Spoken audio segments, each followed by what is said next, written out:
দেখুন, খুব গুরুত্বপূর্ণ একটা রুলস। আফটার এর পরের এবং বিফোর এর আগের ক্লজটি পাস্ট পারফেক্ট টেন্স হবে এবং অন্য ক্লজটি পাস্ট ইনডিফিনিট টেন্স হবে। আপনি আরেকটু সহজ করে মনে রাখতে পারেন, বিফোর অর্থ হচ্ছে কি আগে, আফটার অর্থ পরে। আপনি মনে রাখবেন বিফোর আগে, তার মানে আগেরটা পাস্ট পারফেক্ট, আফটার অর্থ পরে, তার পরেরটা পাস্ট পারফেক্ট। আর বাকি রাইট ফর্ম ভার্বের একটা গুরুত্বপূর্ণ লেকচার নিয়ে আজকে হাজির হয়েছি। আপনি যে কোনো ক্লাসের স্টুডেন্ট হন, এসএসসি বলেন, এইচএসসি বলেন, অ্যাডমিশন বলেন, ব্যাংক জব বা বিসিএস পর্যন্ত আজকে ক্লাসটা আমার গুরুত্বপূর্ণ, খুবই গুরুত্বপূর্ণ। কারণ আমি আজকে রেশম বাড়বের জন্য 10টা গুরুত্বপূর্ণ রুলস লিখেছি। এই রুলস গুলো এতটাই গুরুত্বপূর্ণ বা এতটাই আম, বিশ্লেষণ করে আমি লিখেছি যে আপনি এই 10টা রুলস যদি অনুসরণ করেন তাহলে প্ল্যাটফর্ম বার 50% আপনার কভার হয়ে যাবে, ইয়াস কভার হয়ে যাবে।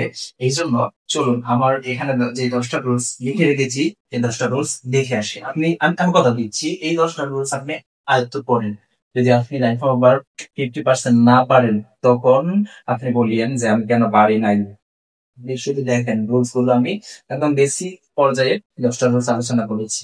দেখো, রুলসটা হচ্ছে, এই প্রথম রুলসটা দেখুন, প্রেজেন্ট ইনডিফিনিট টেন্সের সাবজেক্ট যদি থার্ড পারসন সিঙ্গুলার নাম্বার হয় তাহলে ভার্বের সাথে এস অথবা এস যোগ হবে। সর্বদা মনে রাখবে, যদি যে সেন্টেন্সটা দেয়া থাকবে সেটা যদি প্রেজেন্ট ইনডিফিনিট টেন্স হয় আর তার সাবজেক্টটা থার্ড পারসন সিঙ্গুলার হয় তাহলে তার ভার্বটা কি হবে, ভার্বের শেষে এস অথবা এস যোগ হবে।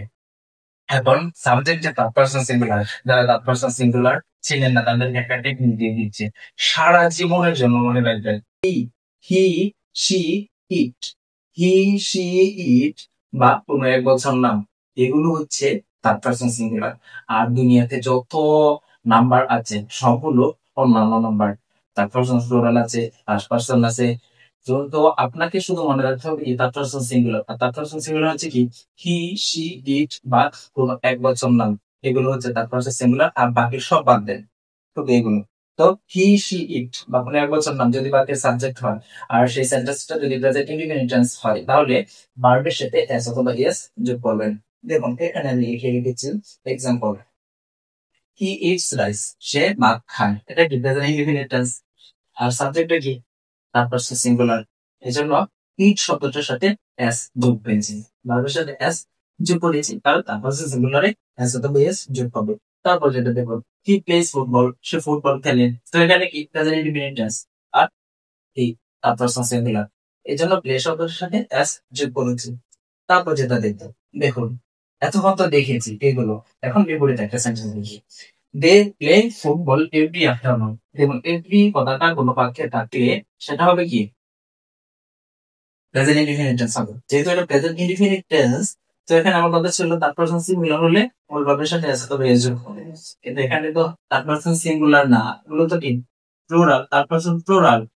এই জন্য আমি প্লে শব্দটার সাথে এস যোগ করি নাই, প্লে প্লে বসে গেছে। কিন্তু বাকি দুইটা সেন্টেন্সে দেখুন প্রেজেন্ট ইন্ডিফিনিট হওয়ায় এবং থার্ড পারসন সিঙ্গুলার নাম্বার হওয়ায় আমি কি করছি, ইট এর সাথে এস যোগ করছি, এর সাথে এস যোগ করছি, কিন্তু এর সাথে এস যোগ করি নাই, কারণ এটা হচ্ছে প্লুরাল নাম্বার। রোজটা আপনি এভাবে মনে রাখবেন, এই রোজটা কিন্তু খুবই গুরুত্বপূর্ণ। তারপর আমরা যে নেক্সট আলোচনা করবো, চলো সেটা দেখে আসা। প্রেজেন্ট ইনডিফিনিট টেন্সের subject third person singular number হলে, আগে কি বলেছি থার্ড পারসন সিঙ্গুলার নাম্বার হলে, আর এখানে হচ্ছে যদিও হয়, থার্ড পারসন সিঙ্গুলার নাম্বার হলেও সেটি যদি নেগেটিভ সেন্টেন্স হয় তাহলে ডাজ নট ব্যবহৃত হবে, তখন ভার্বের সাথে এস অথবা এস যোগ হবে না। আগের রুলসে আমরা কি পড়ে আসছি, চলুন দেখে আসি। প্রেজেন্ট ইনডিফিনিট টেন্স হলে, থার্ড পারসন সিঙ্গুলার হলে, প্রেজেন্ট ইনডিফিনিট টেন্স হলে এস অথবা এস যোগ হবে। কিন্তু পরের রুলসটা সম্পূর্ণ বিপরীত। প্রেজেন্ট ইনডিফিনিট টেন্স হলে থার্ড পারসন সিঙ্গুলার নাম্বার হলেও যদি বাক্যটা নেগেটিভ হয় তাহলে কিন্তু এস অথবা এস যোগ হবে না। আর যদি পজিটিভ হয় মানে অ্যাফার্মেটিভ হয় তাহলে কিন্তু থার্ড পারসন সিঙ্গুলার হয়। দেখুন মনে রাখবেন থার্ড পারসন সিঙ্গুলার, আবার সরি, মনে রাখবেন প্রেজেন্ট ইনফিনিট, তারপর থার্ড পারসন সিঙ্গুলার, তাহলে এস অথবা এস যোগ হবে। আর যদি present indefinite third person singular কিন্তু নেগেটিভ, তাহলে এস অথবা এস যোগ হবে না, মনে রাখবেন। যে এটা যোগ হবে না, যে এটা যোগ হবে আর এটা যোগ হবে না, কারণ আগেরটা কি ছিল, এই নেগেটিভ ছিল না, আর এখন এটা নেগেটিভ আছে, এই জন্য এস অথবা এস যোগ হবে না। তো দেখুন, এটা আরো সংক্ষেপে মনে রাখতে পারেন, কোন বাক্যে যদি এই ডাজ নট কথাটা থাকে তাহলে সেই বাক্য কখনোই এই এই এস অথবা এস যোগ হবে না। মূল ভার্বের সাথে এটা প্রেজেন্ট ইনডিফিনিট টেন্স হোক বা ওই তারপর সিঙ্গুলার নাম্বার হোক, কখনোই এস অথবা এস যোগ হবে না।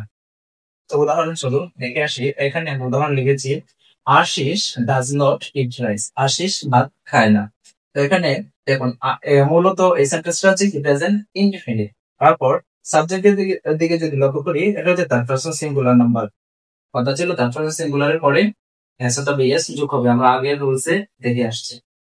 পরে এই রুলসের কথা হচ্ছে ডাজ নট থাকলে এস অথবা এস যোগ হবে না, এজন্য এস যোগ হয় নাই, ডাজ নট ইট, এখানে এস যোগ হওয়ার কথা ছিল। ডাজ নট থাকার, এই ডাজ নট থাকার ইট ইটে হয়ে গেছে, এস যোগ হয় না। তারপর যে রুলসটা দেখবো সেটা হচ্ছে he does not go to school regularly, এটা হচ্ছে প্রেজেন্ট ইনডিফিনিট টেন্স, তারপর সিঙ্গুলার সেন্টেন্স। ডাজ নট থাকার গোয়ের সাথে ইয়েস যোগ করে কোর্স করা হয় নাই, কারণ এখানে ডাজ নট কথাটা আছে। তারপর আমরা যে রুলসটা আলোচনা করবো সেটা হচ্ছে মোডাল ভার্বের পরে ভার্বের প্রেজেন্ট ফর্ম বসে, সর্বদাই মনে রাখবেন। মোডাল ভার্ব যদি কখনো কোনো বাক্যে থাকে আর এগুলোর পরে কি মূল ভার্বের প্রেজেন্ট ফর্ম বসবে।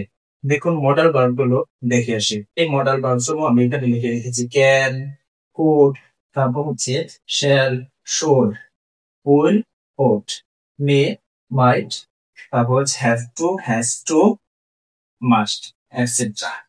অর্থাৎ এই ভার্ব গুলো থেকে কোনো একটা ভার্ব যদি, এই ভার্ব গুলো থেকে কোনো একটা ভার্ব যদি আপনি কোনো বাক্যে দেখতে পান, তাহলে সেই বাক্যটা এই এগুলোর পরে যে ভার্বটা বসবে সেটা সর্বদাই বি ওয়ান বলবে, অর্থাৎ ভার্বের প্রেজেন্ট ফর্ম বলবে, বি ওয়ান বলবে বা ভার্বের বেস ফর্ম বলবে, যেটাই বলেন।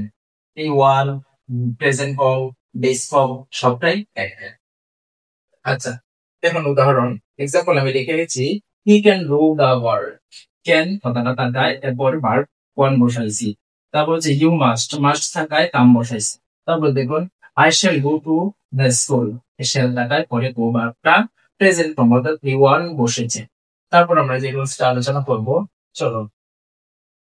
ইউনিভার্সাল ট্রুথ অর্থাৎ চিরন্তন সত্য এবং হ্যাবিচুয়াল ফ্যাক্ট অভ্যাসগত কর্ম, এগুলো যদি বোঝায় তাহলে যে সেন্টেন্সটা আছে এটা প্রেজেন্ট ইনডিফিনিট টেন্স হবে। দেখুন ইউনিভার্সাল ট্রুথ চিরন্তন সত্য, চিরন্তন সত্য মানে কি, যেটা কখনোই মিথ্যা হতে পারে না, অর্থাৎ অলওয়েজ সত্য।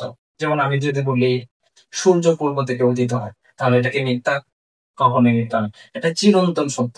শিশু থেকে বৃদ্ধ পর্যন্ত সবাই জানে সূর্য পূর্ব থেকে উদিত হয়। তো আমি যদি বলি পৃথিবী গোলাকার, তাহলে এটা কি মিথ্যা হতে পারে কখনো?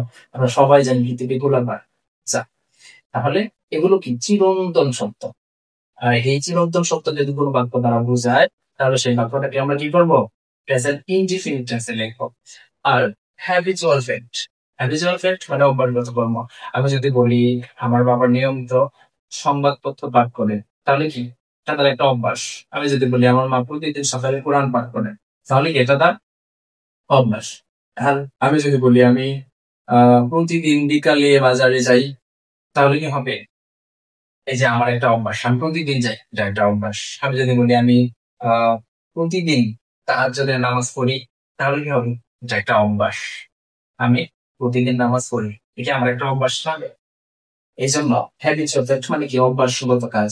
এই দুইটা জিনিস যদি কোনো বাক্যে, এই দুইটা জিনিস দ্বারা, দুইটা জিনিস যদি কোনো বাক্য দ্বারা প্রকাশ পায়, তাহলে সেই বাক্যটাকে আমরা প্রেজেন্ট ইনডিফিনিট টেন্সে লিখবো।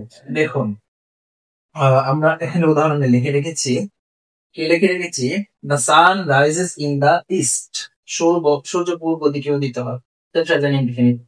কারণ ওই যে দ্য সান সূর্য পূর্ব দিকে চিরন্তন সত্য, এটা প্রেজেন্ট ইনডিফিনিট লিখবো। আর প্রেজেন্ট ইনডিফিনিট টেন্সে কি করে, মূল ভার্বের সাথে তারপর সিঙ্গুলারের পরে কি মূল ভার্বের সাথে এস অথবা এস যোগ করবে, রাইজের সাথে এস যোগ করেছে। তারপর আমরা যেটা দেখবো, he reads newspaper every day, সে প্রতিদিন সংবাদপত্র পাঠ করে। তাহলে এটা কি এভরিডে তার একটা অভ্যাসগত কর্ম বোঝাচ্ছে, মানে হ্যাবিচুয়াল কি বোঝাচ্ছে। তাহলে এটা আমরা কি করবো, present independent tense number, present independent subject তার পারসন সিঙ্গুলার, আমরা এক নাম্বার রুলসে কিন্তু বলেছিলাম প্রেজেন্ট ইন্ডিপেন্ডেন্ট টেন্সে সাবজেক্ট তার পারসন সিঙ্গুলার নাম্বার হলে মূল ভার্বের সাথে এস অথবা এস যোগ হবে। তার পারসন সিঙ্গুলার প্রেজেন্ট ইনডিফিনিট, তারপরে ভার্ব রিড এর সাথে এস যোগ হয়েছে, হি রিডস নিউজপেপার এভরিডে। তারপর আমরা যে রুলসটা আলোচনা করব সেটা হচ্ছে, দেখুন সেন্টেন্সটি প্যাসিভ ভয়েস হলে সর্বদা মনে রাখবেন আপনার প্রশ্নে যে বাক্যটা দেওয়া থাকবে, যে সেন্টেন্সটা দেওয়া থাকবে, সেটা যদি প্যাসিভ ভয়েস হয় তাহলে মোডাল ভার্বের পরে বি প্লাস ভার্ব জি হবে, অর্থাৎ প্যাসিভ ভয়েসে মোডাল ভার্ব এরপর যদি মোডাল ভার্ব থাকে তাহলে বি বসবে এবং এরপরে ভার্বের পাস্ট পার্টিসিপল ফর্ম বসে যাবে।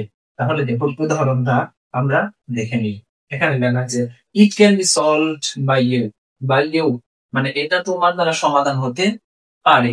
তাহলে কি বাই ইউ, এটা হচ্ছে প্যাসিভ ভয়েসের আলামত। তো কথা ছিল প্যাসিভ ভয়েসে মোডাল ভার্বের পর, মোডাল ভার্ব কি ক্যান, আগে দেখে আসছি can board shall should name I, can এর পর তারপর কি বলবে ভার্ব যে বলবে, তাহলে ক্যান এর পর কি বসছে সলভ, ইডি বসছে সলভড। তাহলে এই হলো তারপর আমরা যে উদাহরণটা দেখবো, দেখুন the story should be written by him, দেখুন গল্পটা তার দ্বারা লেখা উচিত। তাহলে দেখুন বাই হিম প্যাসিভ ভয়েসের আলামত। শুড আমার কথা ছিল মডাল ভার্বের পরে বি প্লাস ভার্ব থ্রি হবে, এই যে শুড হচ্ছে মডাল ভার্ব, তারপর বি বসছে, তারপর বি থ্রি, রাইট থেকে রিটার্ন হয়েছে। তারপর দেখুন আমরা যে রোজটা আলোচনা করবো সেটা হচ্ছে সর্বদাই মনে রাখবেন, খুব গুরুত্বপূর্ণ একটা রোজটা হচ্ছে কি এই had better, had rather, would better, would rather, did not, do not, does not, did not, did, never, এগুলো পরে ভার্ব ওয়ান বলে। সর্বদা মনে রাখবে কোনো বাক্যে যদি এই ফ্রেজ গুলো থাকে তাহলে সেই বাক্যটা সর্বদাই কি এই মানে এই বাক্যের পরে এই ফ্রেজ গুলোর পরে যে ভার্বটা বলবে সেই ভার্বটা ভার্বের বেস ফর্ম বলবে, অর্থাৎ বি ওয়ান হবে, ভার্বের প্রেজেন্ট ফর্ম হবে। দেখুন উদাহরণ আমি লিখে রেখেছি, I need not do the work, এই কাজটা করার আমার দরকার নাই, নিড নট। আচ্ছা এই জন্য নিড নটের পর যে ভার্বটা বসাইছি ডু ভার্ব বসিয়ে দিয়েছি। তারপর আমরা যে তারপর আমরা আরেকটা সেন্টেন্স লিখবো, you had better go to hospital by this time. দেখুন ইউ হ্যাড বেটার, এই হ্যাড বেটার থাকার পরে যে ভার্বটা বসাইছি সেটা কি গো বসিয়ে দিয়েছি।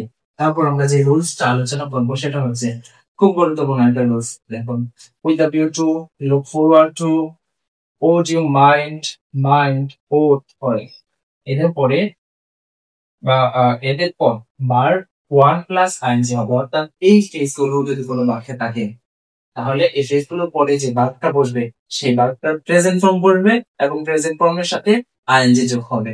অর্থাৎ এগুলো পরে যদি রিড থাকে তাহলে আমরা রিডের সাথে আইএনজি যোগ করবো রিডিং, যদি রাইট থাকে তাহলে রাইটের সাথে যোগ করবো কি আইএনজি রাইটিং। তারপর যদি লিসেন থাকে তাহলে আইএনজি যোগ করবো লিসেনিং। অর্থাৎ দেখুন মূল কথা হচ্ছে এগুলোর পরে যে বার্তা বলবে সেই বার্তার সাথে আইএনজি যুক্ত হবে, এভাবে মনে রাখবেন, আর কিচ্ছু মনে রাখতে হবে না, শুধু এটা মনে রাখবেন। তাহলে দেখুন উদাহরণ আমি লিখে রেখেছি, I am looking forward to, এই যে লুক ফরওয়ার্ড টু ছিল না, এই লুকিং ফরওয়ার্ড টু, এই লুকিং এই লুকের সাথে আইএনজি হয়েছে কারণ এটা প্রেজেন্ট কন্টিনিউয়াস টেন্সে। I am looking forward to getting a job, আমি একটা চাকরি খুঁজছি।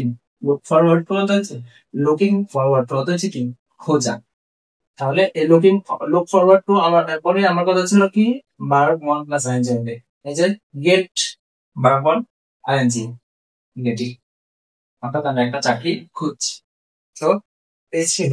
তারপর আমরা যে উদাহরণটা লিখবে, আই ওয়েন্ট টু লাইব্রেরি, আমি লাইব্রেরিতে গিয়েছিলাম। With a view to, with a view to অর্থ হচ্ছে কি জন্য, বা এটা টু এর অর্থ দেয় যাতে। আর লাইব্রেরিতে গিয়েছিলাম টু বাইং, এই উইথ আ ভিউ টু এর পর কি বাই এর সাথে অ্যাজ যোগ করে বাইং করেছিলাম, টু বাই একটা বই কেনার জন্য বা একটা বই কিনতে। অর্থাৎ বাক্যটার অর্থ হচ্ছে আমি লাইব্রেরিতে গিয়েছিলাম একটা বই কেনার জন্য।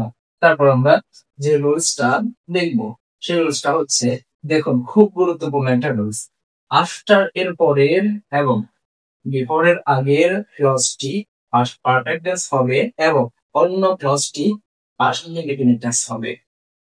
খুব মনোযোগ সহকারে মনে রাখবেন, আফটার এর পরে এবং বিফোরের আগের ক্লজটি পাস্ট পারফেক্ট এবং পরে অন্য বাকি যে ক্লজটা থাকবে সেটা হচ্ছে পাস্ট ইনডিফিনিট। কিভাবে দেখুন, আরেকটু সহজ করে দিচ্ছি। আপনি সর্বদা মনে রাখবেন, আমরা জানি এই বিফোর এবং আফটার দ্বারা অতীতের দুইটা কাজ যখন একত্রে সম্পাদন হয় তখন এই বিফোর এবং আফটার দ্বারা যুক্ত করা হয়, তখন দুইটা সেন্টেন্সকে দুইটা ক্লজকে যুক্ত করা হয়। তো আপনি মনে রাখবেন, এই আফটার এর পরে যে ক্লজটা বলবে বা সেন্টেন্সটা বসবে সেটা হবে পাস্ট পারফেক্ট, অথবা বিফোরের আগে যে ক্লজটা বা সেন্টেন্সটা বসবে সেটা হবে পাস্ট পারফেক্ট। তাহলে বাকি ক্লজটা পাস্ট ইনডিফিনিট টেন্স হবে। তো চলো আমরা উদাহরণে দেখে আসি। এখানে লেখা আছে, the train had left the station. ট্রেনটা স্টেশন ছেড়ে চলে গিয়েছিল। বিফোর উই রিচ ইট, এই বিফোর দ্বারা দেখুন দুইটা কাজ যুক্ত করা হয়েছে, দুইটা ক্লজ বা দুইটা সেন্টেন্সকে যুক্ত করা হয়েছে। তো আমার কথা ছিল কি, বিফোর এর আগের ক্লজটা বা আগের সেন্টেন্সটা কি হবে, পাস্ট পারফেক্ট। তো past perfect, the train subject had, তারপর the reach it left object, আর পরের ক্লজটা হবে উই পাস্ট ইনডিফিনিট সাবজেক্ট লিখে। তারপরে দেখুন আরেকটা উদাহরণ, এখানে the doctor came after the patient had died, অর্থাৎ রোগীটি মারা যাওয়ার পরে ডাক্তার এসেছিল। তো দেখুন আমার কথা ছিল কি, দেখুন এই আগেরটা বিফোর দ্বারা যুক্ত করা হয়েছে দুইটা সেন্টেন্স, আর এটা আফটার দ্বারা যুক্ত করা হয়েছে। কথা ছিল আফটার এর পরে যে সেন্টেন্সটা থাকবে সেটা হবে কি পাস্ট পারফেক্ট, আফটার আগে যেটা থাকবে সেটা হবে পাস্ট ইনডিফিনিট। স্ট্রাকচার মিলাই নেন, দেখেন দ্য ডক্টর সাবজেক্ট বিড্রু তাহলে পাস্ট ইনডিফিনিট হয়ে গেছে, তারপর আফটার এর পরেরটা past perfect, the patient subject had, তারপর বিচি।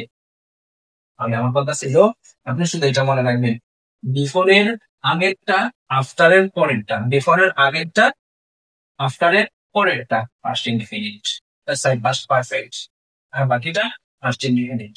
আপনি আরেকটু সহজ করে মনে রাখতে পারেন, বিফোর অর্থ হচ্ছে কি আগে, আফটার অর্থ পরে। তো আপনি মনে রাখবেন বিফোর আগে, তার মানে আগেরটা পাস্ট পারফেক্ট, আফটার অর্থ পরে, তার পরেরটা পাস্ট পারফেক্ট, আর বাকি যেটা আছে এটা পাস্ট ইনডিফিনিট। তারপর দেখুন আমরা 9 নম্বর রুলসটা আলোচনা করব। দেখুন খুব গুরুত্বপূর্ণ একটা রুলস, আজকের রুলসটা এত গুরুত্বপূর্ণ। দেখুন once ago, long ago, yesterday, last, last time, last plus time মানে লাস্ট কথাটার পরে টাইমের জায়গায় অন্য কিছু থাকবে, last year, last week, last month, last day, last evening, last morning, এমন টাইপের ড্রেস থাকবে।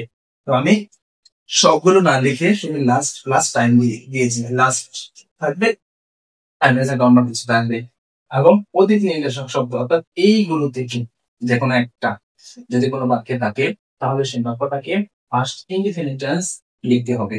সর্বদা মনে রাখবেন, খুব গুরুত্বপূর্ণ একটা রুলস, সব পরীক্ষায় এসে থাকে এই রুলসটাতে। দেখুন উদাহরণ আমি লিখে রেখেছি, হি কেম হোম স্টাডি, কথা ছিল কি স্টাডি কথাটা থাকলে পাস্ট ইনডিফিনিট টেন্স হবে, সাবজেক্টের পর ভি টু কেম বসিয়ে দিয়েছি।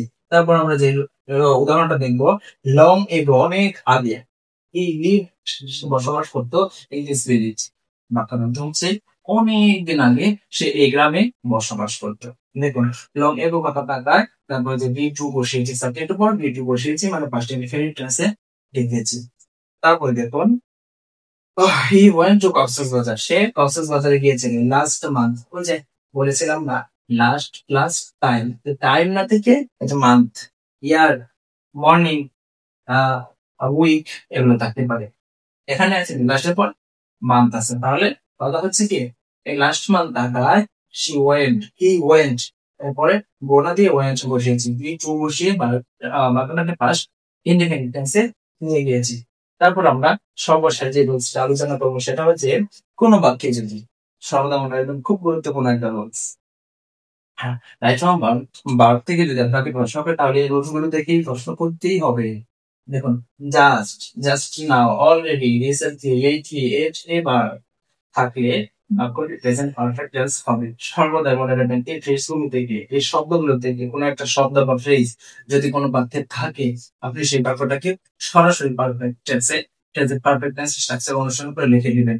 অর্থাৎ দেখুন এখানে উদাহরণ আমি লিখে রেখেছি, they have already come home, তারা ইতিমধ্যে বাড়িতে চলে এসেছে। দেখুন অলরেডি কথাটা দেখায় আমি এটাকে এই বাক্যটাকে ফার্স্ট সরি প্রেজেন্ট পারফেক্ট টেন্সে লিখবো। দেখুন প্রেজেন্ট পারফেক্ট টেন্সের স্ট্রাকচার কি, সাবজেক্টের পর হ্যাভ অথবা হ্যাজ, যেহেতু থার্ড পারসন প্লুরাল নাম্বার, এখানে আমরা দে এর সাথে আমরা জানি হ্যাভ যা, বা পারফরমেন্স অফ প্লুরালের সাথে হ্যাভ যায়। তাহলে দে হ্যাভ, তারপর হচ্ছে কি বিজি কাম হোম।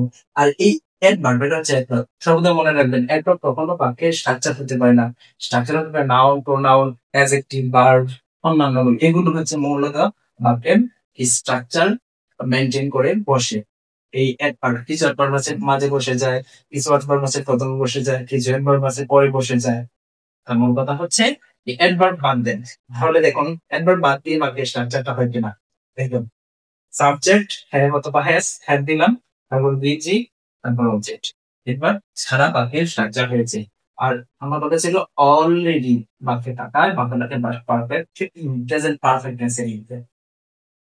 তারপর দেখুন পরে যেটা, he has taken his lunch just now, এই just now, he has taken his lunch just now, সে সকালে তার দুপুরে খাবার গ্রহণ করেছে। তাহলে দেখুন এই জাস্ট নাও কথাটা থাকায় এটাকে আমরা প্রেজেন্ট পারফেক্ট টেন্সে লিখবো। দেখুন সাবজেক্ট আছে, হ্যাজ আছে, তারপর কি টেকেন, বিজি আছে, তারপর অবজেক্ট আছে, তারপর জাস্ট নাও, এটা তো অ্যাডভার্ব, এটা আমরা বাকি করবো না। স্ট্রাকচার এর সময় অ্যাডভার্ব কখনো দেওয়া যাবে না, এটা আলাদা বসায় দিতে হবে। তার স্থান প্রথমের কিছু অ্যাডভার্ব আছে প্রথমে বসে, কিছু আছে শেষে বসে, এগুলো যেটা যেখানে বসানো উচিত সেখানে বসাই দিলাম, তবে স্ট্রাকচারের ভিতরে আপনি হিসাব করবেন না। তো এই ছিল আজকে 10টা রুলস। তো মূল কথা হচ্ছে আপনি যদি লাইফ অফ ভার্বে পাণ্ডিত্য লাভ করতে চান তাহলে এই 10টা রুলস অবশ্যই আয়ত্ত করতে হবে। আমি এখানে যে 10টা রুলস লিখে রেখেছি, আপনি যদি 10টা রুলস আয়ত্ত করে রাখতে পারেন, আমি কথা দিচ্ছি, আমি নিশ্চয়তা দিচ্ছি, আপনি যে কোনো পরীক্ষার জন্য প্রস্তুতি নেন, এসএসসি বলেন, এইচএসসি বলেন, অ্যাডমিশন বলেন, জব বলেন, বিসিএস বলেন, আপনি যে কোনো পরীক্ষার জন্য প্রস্তুতি নিতেছেন, ইংলিশের একদম বাদ থেকে প্রশ্ন এসেই থাকে। আর আমি এখানে যে রুলস নিয়েছি একদম ক্লাস 6 থেকে একদম বিসিএস পর্যন্ত, এই এই রুলস গুলো থেকে প্রশ্ন করে থাকে। কারণ কি জানেন, আপনি যে যে বিষয় নিয়ে লেখাপড়া করেন, আপনি যদি ইংলিশ গ্রামার পড়েন, তাহলে ইংলিশ গ্রামার মানে এই রুলস। গ্রামার কখনো পরিবর্তন হয় না। ক্লাস 6 এর যে গ্রামার, বিসিএস এর জন্য একই গ্রামার। মাস্টার্সে পড়বেন যে গ্রামার, ক্লাস 9 এ পড়বেন একই গ্রামার। এই জন্য আমি বলি গ্রামার নিয়ে ভুগতেছেন, গ্রামার সমস্যা নিয়ে ভুগতেছেন, আমার এই রুলস গুলো আয়ত্ত করবেন। আমি কথা দিচ্ছি আপনার গ্রামার আমার সাথে যদি পথ চলেন কমপ্লিট হয়ে যাবে। গ্রামারের যে নাম্বার গুলো বরাদ্দ থাকে আমার সাথে যদি আপনি জার্নি শুরু করেন, আমার এই ভিডিও গুলো, লেকচার গুলো, ওই স্ট্রাকচার গুলো, রুলস গুলো বা কিছু প্র্যাকটিস বইগুলো যদি আপনি আয়ত্ত করেন, তাহলে আপনি একদম এরকম ভাবে পাণ্ডিত্য লাভ করতে পারবেন, পরিপূর্ণতা অর্জন করতে পারবেন। সমবাদ বুঝে আমি এখানে যে 10টা রুলস আলোচনা করছি এগুলো বেসিক রুল, আরো রুলস আছে, সমবাদের আরো রুলস আছে, এগুলো আপনি চাইলে আমাদের লিস্টে পড়ে আসতে পারেন, ওখান থেকে দেখে আসতে পারেন। All the best.